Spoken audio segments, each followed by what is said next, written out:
이상한 경험이 하나 있습니다. 분명히 내가 옳았고, 말에서도 밀리지 않았고, 상대는 더 이상 아무 말도 하지 않았는데, 그런데 마음은 전혀 편하지 않은 경험 말입니다. 싸움은 끝났는데, 머릿속에서는 아직도 그 장면이 반복됩니다. 하지 않았어야 할 말, 조금 더 세게 말할 수 있었던 순간, 혹은 왜 굳이 그 일에 마음을 써야 했는지에 대한 후회까지. 이때 우리는 조용히 스스로에게 묻습니다. 이긴 게 맞나? 이 질문이 떠오르는 순간 이미 한 가지는 분명해집니다. 그 싸움은 아직 끝나지 않았다는 사실입니다. 사람들은 흔히 싸움에서 지는 것이 문제라고 생각합니다. 그러나 쇼펜하우어는 전혀 다른 지점을 보았습니다. 이겨도 괴로운 것이 인간을 가장 지치게 한다는 사실 말입니다. 왜냐하면 우리가 싸움에서 원하는 것은 사실 승리가 아니기 때문입니다. 우리가 진짜로 원하는 것은 불안이 멈추는 순간, 마음이 가벼워지는 상태, 더 이상 설명하지 않아도 되는 평온입니다. 그런데 이상하게도 싸움은 그 어느 것도 주지 않습니다. 오히려 이기려 할수록 마음은 더 각성되고, 더 날카로워지고, 다음 싸움을 준비하게 됩니다. 그래서 이 질문이 필요해집니다. 정말로 우리는 싸워서 이기고 싶은 것일까요? 아니면 싸움에서 벗어나고 싶은 것일까요? 이 글은 말을 잘하는 법을 가르치지 않습니다. 상대를 논리로 꺾는 법도, 유리한 위치를 차지하는 법도 다루지 않습니다. 대신 우리를 끝없이 소모시키는 이기고 싶다는 마음 자체를 조용히 들여다봅니다. 그리고 그 과정에서 하나의 역설적인 결론에 다가갑니다. 싸우지 않는 사람이 끝내 가장 강해진다는 사실. 왜 그런지, 어떻게 가능한지, 그리고 그것이 현실에서 어떤 힘이 되는지를 지금부터 쇼펜하우어의 시선으로 차분히 따라가 보려 합니다. 사람은 싸움을 시작하기도 전에 이미 지쳐 있습니다. 그 이유는 분명합니다. 싸움이 바깥에서 시작되는 것이 아니라 늘 마음속에서 먼저 시작되기 때문입니다. 이기고 싶다는 생각은 언뜻 보면 능동적이고 단단해 보입니다. 그러나 쇼펜하우어의 눈으로 보면 그 마음은 이미 상처 입은 상태입니다. 무언가를 증명해야 하고 누군가보다 위에 서야 하며 지금의 자신으로는 충분하지 않다는 은밀한 고백이 그 안에 들어있기 때문입니다. 사람은 상대의 말보다 그 말을 어떻게 받아들일지를 먼저 준비합니다.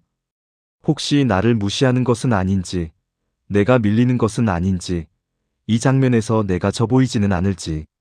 이러한 생각들이 아직 아무 말도 오가지 않았는데도 마음을 먼저 긴장시킵니다. 이때 이미 싸움은 시작되었습니다. 그러나 상대는 아직 등장하지 않았습니다. 적은 언제나 이기고 싶어하는 나였습니다. 쇼펜하우어는 의지가 강해질수록 고통도 강해진다고 말합니다. 이기고 싶다는 마음은 그 자체로 강한 의지입니다. 그래서 그것은 평온을 주지 않습니다. 오히려 끊임없이 마음을 흔듭니다. 왜 저 사람은 나를 이해하지 못하는가? 왜 내가 더 설명해야 하는가? 왜 이 상황에서 가만히 있으면 내가 진 것처럼 느껴지는가? 이 질문들은 상대를 향해 있는 것처럼 보이지만 사실은 모두 자신에게 던지는 채찍입니다. 사람은 종종 말합니다. 가만히 있으면 지는 것 같아서요. 그러나 쇼펜하우어라면 이렇게 되묻겠습니다. 무엇을 지는 것입니까? 그리고 무엇을 잃을 수 있습니까? 침묵으로 잃는 것은 대개 체면이나 우월감 같은 것들입니다. 그러나 그것들은 본래부터 우리 것이 아니었습니다. 타인의 시선 속에서만 존재하는 것이었기 때문입니다. 이기고 싶다는 마음은 늘 타인의 눈을 빌려 자신의 가치를 확인하려 합니다. 그래서 상대가 없으면 그 마음은 불안해집니다. 싸움이 없으면 자신을 증명할 무대가 사라지기 때문입니다. 이 지점에서 우리는 중요한 사실 하나를 마주하게 됩니다. 싸움을 멈추기 위해 상대를 설득할 필요는 없습니다. 상황을 유리하게 만들 필요도 없습니다. 먼저 이기고 싶어하는 마음을 바라보는 것이 필요합니다. 그 마음은 강해 보이지만 실은 두려움에서 태어났습니다. 인정받지 못할까봐, 가볍게 여겨질까봐, 자신이 사라질까봐 몸을 웅크린 채 이를 세우고 있는 상태입니다. 그 마음을 밀어내지 않아도 됩니다. 비난하지 않아도 됩니다. 다만 이렇게 조용히 말해주면 됩니다. 지금 나는 이기고 싶은 것이 아니라 불안해하고 있구나. 이 깨달음이 생기는 순간 싸움은 이미 힘을 잃기 시작합니다. 왜냐하면 싸움은 늘 오해에서 태어나고 자각 앞에서는 오래 버티지 못하기 때문입니다. 사람은 싸움에서 이기고 싶어질수록 자연스럽게 한 가지 기대를 품게 됩니다. 상대가 달라지기를 바라는 마음입니다. 나의 설명을 이해해 주기를, 나의 기준을 받아들이기를, 내가 옳았음을 인정해 주기를. 이 기대는 처음에는 아주 합리적이고 정당해 보입니다. 그러나 쇼펜하우어의 시선에서 보면 이 기대야말로 가장 큰 피로의 근원입니다. 왜냐하면 그 순간부터 우리는 자신이 통제할 수 없는 영역에 의지를 쏟기 시작하기 때문입니다. 타인의 생각, 감정, 판단은 결코 내 손안에 들어오지 않습니다. 그럼에도 불구하고 사람은 계속해서 그 영역을 붙잡으려 합니다. 말을 고치고, 표현을 바꾸고, 논리를 다듬고, 때로는 감정을 보태면서까지 말입니다. 그러나 이상하게도 설명하면 할수록 마음은 가벼워지지 않습니다. 오히려 점점 더 지치고, 예민해지고, 상대의 반응 하나하나에 과도하게 흔들리게 됩니다. 쇼펜하우어는 말합니다. 세계는 우리의 의지에 응답하지 않는다고. 우리가 할 수 있는 것은 세계를 바꾸는 일이 아니라 세계를 바라보는 태도를 바꾸는 일뿐이라고. 상대를 바꾸려는 마음은 사실 이런 속삭임을 품고 있습니다. 저 사람이 달라지면 내 마음이 편해질 텐데. 그러나 이 문장은 아주 조용한 오류를 담고 있습니다. 내 마음의 평온을 타인의 변화에 맡기는 순간 나는 이미 자유를 내려놓은 상태입니다. 상대가 이해하지 않으면 나는 계속 불편해하고 상대가 인정하지 않으면 나는 계속 흔들려야 합니다. 이것은 싸움이 아니라 자발적인 예속에 가깝습니다. 우리는 흔히 말합니다. 저 사람만 아니면 괜찮을 텐데요. 하지만 쇼펜하우어라면 이렇게 되묻겠습니다. 그렇다면 그 사람은 당신 마음의 주인입니까?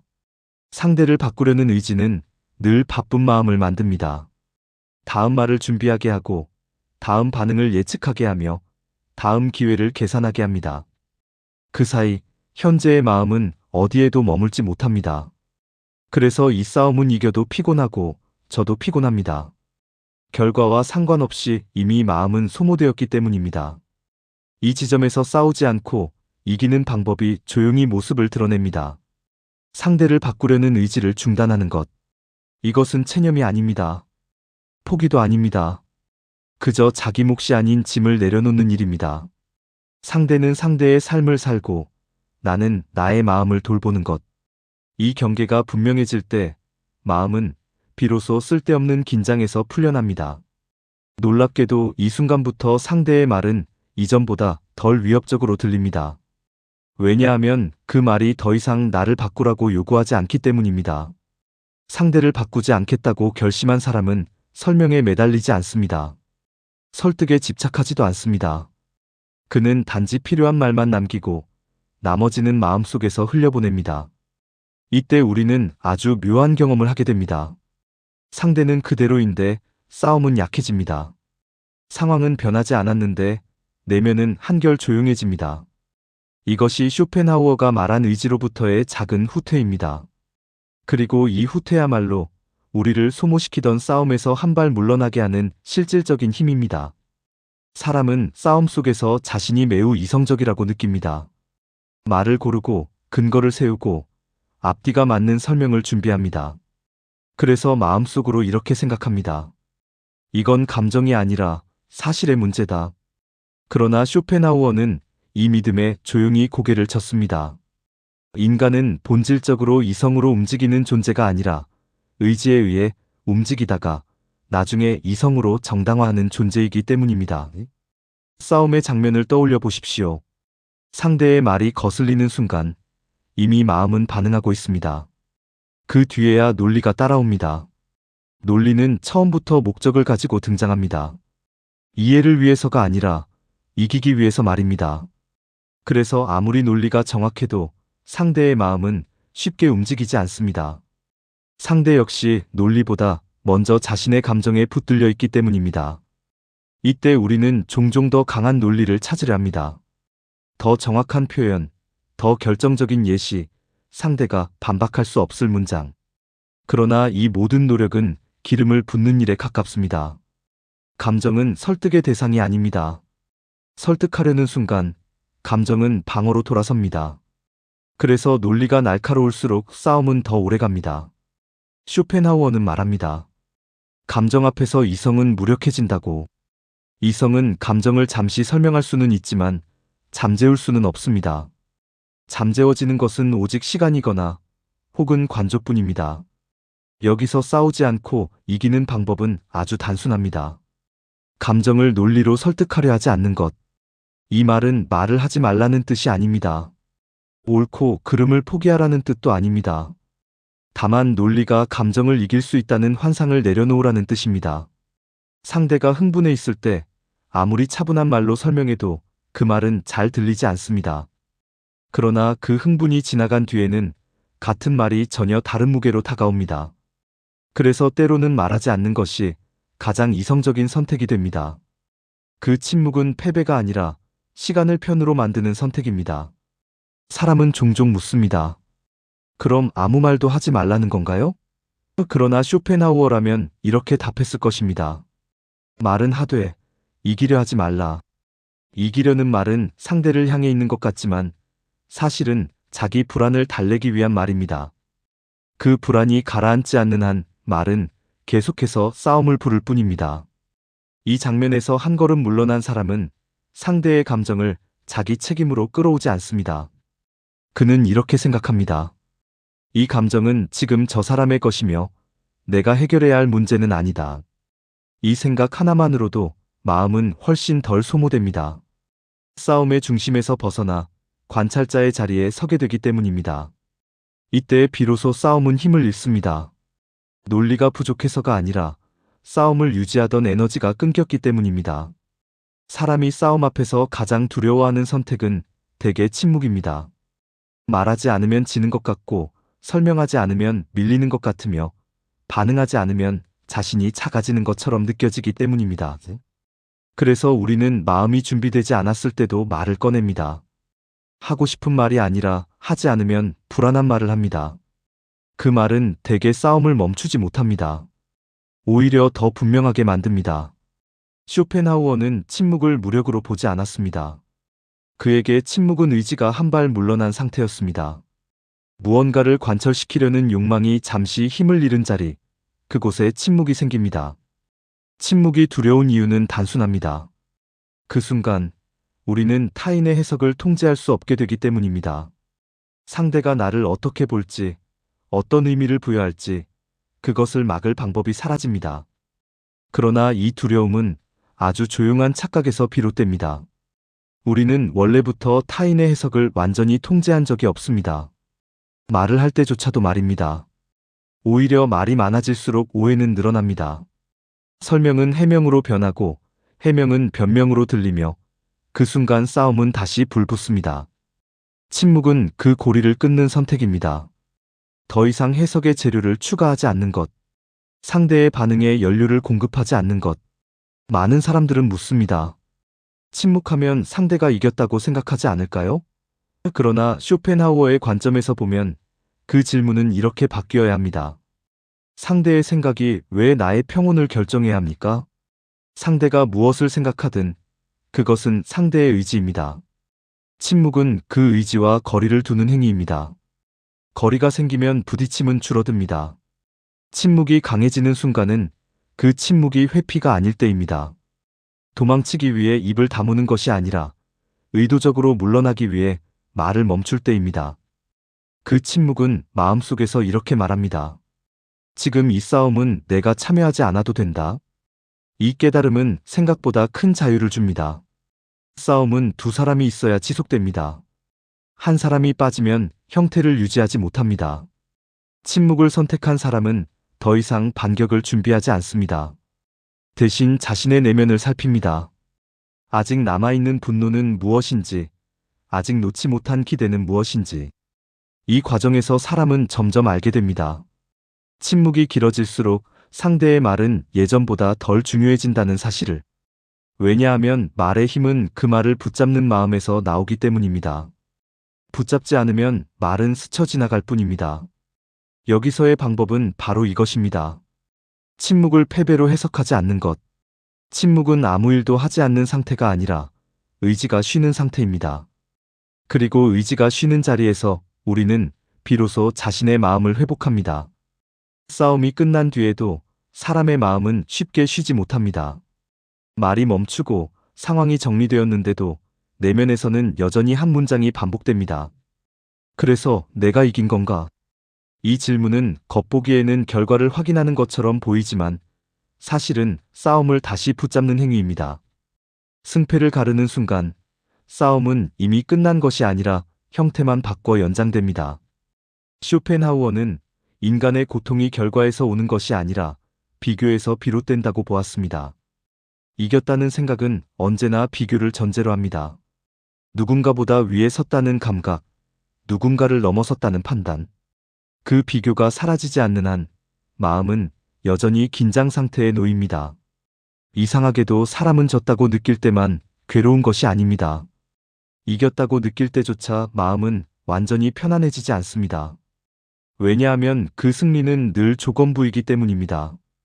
다음에 다시 만나면 어떻게 될지, 다른 사람이 이 장면을 본다면 어떻게 평가할지, 혹시 내가 과했다는 생각이 들지는 않을지.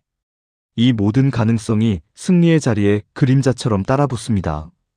그래서 쇼펜하우어는 가장 깊은 자유를 승패의 언어 자체에서 벗어나는 것에서 찾았습니다. 이기지도 지지도 않는 자리, 비교가 더 이상 의미를 갖지 않는 지점. 그곳에서만 의지는 완전히 힘을 잃습니다. 여기서 싸우지 않고 이기는 방법은 의외로 단순합니다. 이겼다는 생각을 끝까지 가져가지 않는 것. 상황이 정리되었다면 그것으로 충분합니다. 상대가 물러났든, 대화가 중단되었든, 혹은 아무 결론도 나지 않았든 그 결과를 마음속에서 점수로 환산하지 않는 것입니다. 사람은 종종 마음속에 작은 심판을 앉혀둡니다. 그 심판은 끊임없이 판결을 내립니다. 누가 옳았는지, 누가 더 강했는지, 누가 더 성숙했는지. 그러나 그 심판은 결코 공정하지 않습니다. 그는 늘 자신의 불안을 기준으로 판결을 내리기 때문입니다. 이겼다는 생각을 내려놓는 순간 그 심판은 자리를 잃습니다. 판결이 사라지면 사건도 의미를 잃습니다. 그러면 비로소 싸움은 기억 속에서 점점 흐려집니다. 이 상태는 무기력과 다릅니다. 아무것도 중요하지 않다고 느끼는 냉소가 아니라 굳이 중요하게 만들지 않는 선택입니다. 그 선택 안에는 조용한 주권이 있습니다. 쇼펜하우어가 말한 의지로부터의 해방은 거창한 깨달음이 아닙니다. 이렇게 사소한 지점에서 시작됩니다. 더 이상 비교하지 않겠다고 결심하는 것. 승부를 마음의 언어에서 지우는 것. 그 순간 상대는 더 이상 이겨야 할 대상이 아닙니다. 그저 하나의 현상, 지나간 장면이 됩니다. 그리고 그와 함께 나를 괴롭히던 긴장도 자연스럽게 힘을 잃습니다. 사람은 흔히 강한 사람을 떠올릴 때 맞서 싸울 수 있는 사람을 생각합니다. 말로 밀리지 않고 감정에 휘둘리지 않으며 상대 앞에서 당당한 사람 말입니다. 그러나 쇼펜하우어가 바라본 가장 강한 인간은 조금 다른 모습이었습니다. 그는 맞설 수 있음에도 굳이 맞서지 않는 사람, 이길 수 있음에도 그 승리를 필요로 하지 않는 사람이었습니다. 싸움은 언제나 의지가 살아있을 때만 지속됩니다. 자신을 증명하려는 의지, 우위에 서려는 의지, 타인의 인정을 갈망하는 의지. 이 의지들이 서로를 자극하며 싸움이라는 형태를 만듭니다. 그러나 한 사람이 그 고리에서 물러나면 싸움은 중심을 잃습니다. 상대가 아무리 강하게 나와도 그 힘은 받아줄 대상이 없으면 허공으로 흩어집니다. 싸우지 않는 삶이 강한 이유는 바로 여기에 있습니다. 그 삶은 에너지를 낭비하지 않습니다. 불필요한 반응에 자신을 소모시키지 않습니다. 대신 자기 내면을 보존합니다. 이기고 싶은 마음을 바라보고 상대를 바꾸려는 의지를 내려놓고 감정을 논리로 설득하려 하지 않으며 침묵을 패배로 오해하지 않고 마지막으로 승패의 언어 자체를 버리는 것. 이 방향을 택한 사람은 어느 순간 깨닫게 됩니다. 자신이 싸움에서 물러난 것이 아니라 싸움이 자신을 떠났다는 사실을. 그때 마음은 이상하리만큼 가볍습니다. 설명해야 할 것도 줄어들고 증명해야 할 것도 사라집니다. 말은 필요한 만큼만 남고 침묵은 더 이상 두렵지 않습니다. 이 상태를 쇼펜하우어는 의지의 침묵이라 불렀을 것입니다. 욕망이 완전히 사라진 것은 아니지만 적어도 우리의 삶을 끌고 다니지는 못하는 상태. 그곳에서 인간은 비로소 자신을 소유합니다. 이 글을 통해 우리는 한 가지 사실을 조용히 확인했습니다. 싸우지 않고 이기는 길은 결코 상대를 제압하는 방법이 아니라는 점입니다. 그 길은 자기 마음을 되찾는 과정이었습니다. 상대를 이기겠다는 생각이 사라질수록 마음은 넓어지고 싸움은 작아집니다. 그리고 어느 순간 그 싸움이 처음부터 필요 없었다는 사실을 뒤늦게 알아차리게 됩니다. 이것은 패배의 철학이 아닙니다. 현실을 포기하는 태도도 아닙니다. 오히려 현실을 가장 덜 아프게 견디는 방법에 가깝습니다. 쇼펜하우어는 삶이 고통으로 가득 차 있음을 부정하지 않았습니다. 다만 그는 그 고통을 불필요하게 증폭시키지 않는 길을 끝없이 탐구했습니다. 싸움은 삶의 필수 조건이 아닙니다. 우리가 스스로 만들어낸 하나의 습관일 뿐입니다. 그 습관을 내려놓는 순간 삶은 조금 덜 날카로워지고 마음은 조금 더 고요해집니다. 이제 누군가와 마주할 때 예전처럼 이길 준비부터 하지 않으셔도 됩니다. 그 대신 자신의 마음이 어디에 힘을 쓰고 있는지 잠시 살펴보십시오. 그 순간 이미 싸움은 시작되지 않았고 당신은 이미 가장 강한 자리에 서 계실 것입니다. 내용이 마음에 드셨다면 좋아요와 구독 부탁드립니다. 여러분의 구독과 좋아요는 저에게 큰 힘이 된답니다. 오늘도 행복한 하루 되십시오.